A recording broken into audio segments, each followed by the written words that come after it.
नमस्ते, मैं हूं Suman Bansal, tarot card reader, angel card reader. अभी 2 घंटे पहले मेरे पास एक प्रश्न आया है कि नमस्ते मैम, आपसे एक सवाल पूछता हूं कि हम भगवान शिव को उपासना करके अकाल मौत मरे इंसान को प्रेत योनि से मुक्त करा के नया जन्म दिलवा सकते हैं, वो भी अपने संतान के रूप में।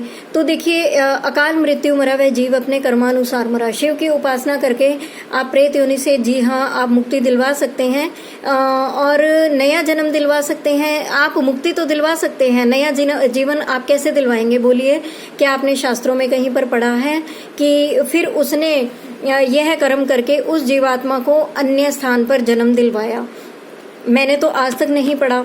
और फिर उन्होंने लिखा वो भी अपनी संतान के रूप में। अगर आपने शास्त्रों में कहीं पर भी ये उल्लेख सुना है कि उस व्यक्ति के मरणोपरांत उस जीवात्मा को बाध्य किया गया और उस जीवात्मा को वो पेरेंट्स प्रदान किए गए किसी भी विशेष कर्म कांड द्वारा या भक्ति के द्वारा, अगर आपने ये पढ़ा है तो आप प्लीज़ मुझे बताइए।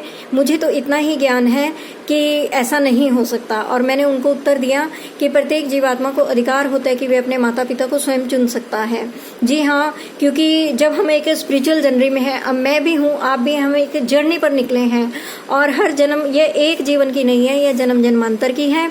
और इसमें जब हम उस आध्यात्मिक जीवन में जो पड़ाव पूरे करते जाते हैं, एक जन्म से लेकर दूसरे जन्म तक का जो समय होता है, सपोज कि इस जीवन में मुझसे जो कर्मा हो गए हैं उनके अनुसार जो मेरी योनि बनती है, मुझे वह योनि का भुगतान करना होगा। तब नेक्स्ट लेवल में मुझे कहीं और जाना होगा, क्योंकि पिछले जन्मों का, अगर मैं एक आध्यात्मिक यात्रा पर हूँ और पिछले जन्मों का मेरे साथ पुण्य है, तो मुझे ईश्वर इतनी छूट जरूर देंगे कि वो मेरे अनुसार मेरी व्यवस्था करेंगे और मुझे इतनी छूट देंगे कि मैं अपने उचित माता पिता का वर्ण करके उस जर्नी में आगे बढ़ सकूं।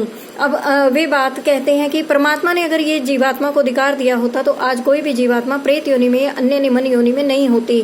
बिल्कुल, देखिए, परमात्मा ने माता पिता का चयन करने के लिए जरूर थोड़ी सी छूट दी है, लेकिन कर्मानुसार तो आपको भोग भोगना ही होगा। ठीक है, इस जन्म में जो भोग बन गए हैं वे हमें भोगने ही होंगे और तब हम आगे की यात्रा के लिए प्रस्थान करेंगे। और प्रत्येक जीवात्मा के कर्म ही निर्धारित करते हैं उन्हें किस योनि में भेजा जाए। जी हाँ, मैं ये बात का जवाब दे चुकी हूँ कि कर्मानुसार हमें एक जन्म से दूसरे जन्म के बीच में कर्मानुसार हमें योनि भुगतनी पड़ती है। ऐसा नहीं है कि हमें 84 लाख ही भोग कर फिर मनुष्य का जीवन मिलेगा।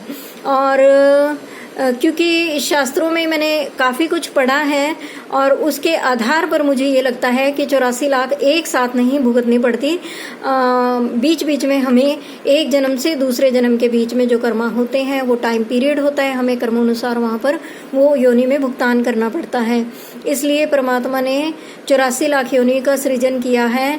कहीं जीव आत्माएं, जिन बेताल ब्रह्म राक्षस पितृ जो कई हजारों वर्षों की योनि में अपना कर्म खुद भोग रहे हैं, वे अपना चुनाव खुद ना कर लेते। मैंने ऐसा नहीं कहा कि 84 लाख योनियों में वो अपना चुनाव खुद करते हैं माता पिता, क्योंकि हमें एक आध्यात्मिक मिशन पर है जहाँ पर हमारी यात्रा रह जाती है, वहाँ से हमें आगे जाने के लिए इतना अधिकार है। यह बात गीता में लिखी हुई है, तो आप इसे प्लीज़ पढ़िए, क्योंकि उसके बाद इनका ठीक 11 मिनट के बाद फिर से प्रश्न आता है, क्या आपके पास कोई जवाब नहीं है मेरे सवालों का?